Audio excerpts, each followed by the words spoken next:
ئەگەر تەنیا 10 ساڵی ڕابردوو بە ئازمون وەربگرین، خراپی گوزەران، قەیرانی دارایی، بەردەوام تارمایی ڕەشی حکومڕانی یەکێتی و پارتی بووە بۆ خەڵک. دەیان ساڵە بەشێکی سەرەکی پرۆسەی سیاسی عێراق و هەرێمی کوردستانن، بەردەوامیش لەلایەن خەڵک و چاودێرانی سیاسیەوە بە هۆکاری سەرەکی تێکچوونی ژیان و گوزەرانی خەڵک دادەندرێن. بەڵام پرسیارێک دێتە ئاراوە، دوای ئەو هەموو نەهامەتی و قەیرانە قوڵا چۆن دەکرێت ئەو دوولایەنە جارێکی دیکە داوای متمانە و دەنگی هاوڵاتیان بکەنەوە؟ وڵای من پێم وایە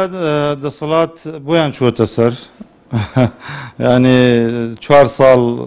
جارێک کاڵبژاردنە خەڵک بەڵێ چنەوە سەر سومقەکانی دەنگدان و دەنگیان پێدەن. تەمان بەپێی چەسپاندنی سێ کوچکەی زێڕ و زۆر و تەزویر خەڵک بەدەم ئەو سێ بابەتەوە ئەچن کە لای دەسەڵات هەیە بەداخەوە چند دەنگەکانیانە دەنێ و دواتریش 4 ساڵە بینین، یانی هەموو ساڵێ موچەیە 2 موچە و 3 موچە و کام ساڵ 3-4 موچەی خەڵکی کوردستان لە مەترسیدایە. بەڵام من پێم وایە ینی وەکو بڵێ کوردەوەیە لە بۆیان چووەتە سەر و بەڵێ خەڵک چێ دەنگیانەداتێ و بەڵام هەندێک دەنگیش هەموو هەڵبژاردنێ حتممە نەزانین دەستکاری ئەکرێ، ئەوە واقعەکە پێشتر ومێ دەکەین ئەم جارە کە حکوومەتی عێراقی هەندێ ڕێگای گرتووەتە بەر هەندێک شەریکاتی ئەڵمانی بیانی هێناوە بۆ چاودێری و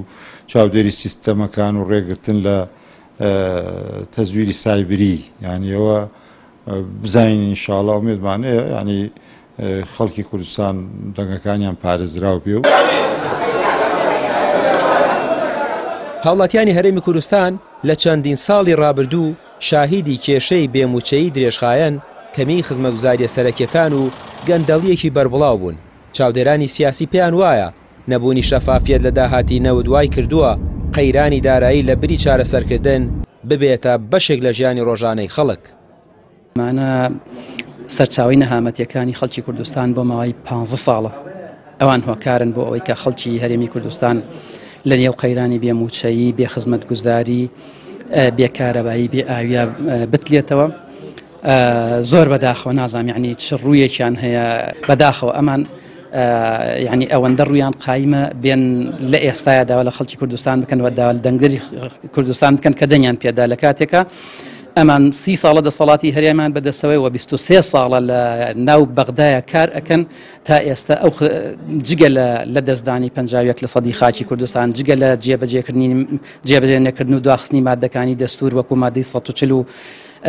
مادەکانی تریکە تایبەت بە ناساندنی جینۆسایدی خەڵکی کوردستان کە ئەمانە ئەوان ئەکرال لە کاتی خۆیان دەستی بۆ بەرن و جێبەجێ بکەن و گوشار بکەن بۆ جێبەجێ بکرێ، ئەمانیان هیچی نەکردووە. ئەم دۆخە سیاسی و دارایی ئاڵۆزە تەنها ئەومان پێداڵێت کە دەبێت هاوڵاتیانی هەرێمی کوردستان بە تەواوی خۆیان یەکلایی بکەنەوە بزانن دەنگ بە کێ دەدەن. پرسیاری سەرەکیش ئەوەیە، ئایا خەڵک ئامادەیە جارێکی دیکە متمانە بەو لایەنانە بداتەوە کە دەیان بینن هۆکاری سەرەکی درێژەدان بەم مەینەتیانن داهاتوو لەسەر سندوقەکانی دەنگدان بڕیار دەدرێت. ڕامیار عوسمان، کەناڵی پێام، سلێمانی.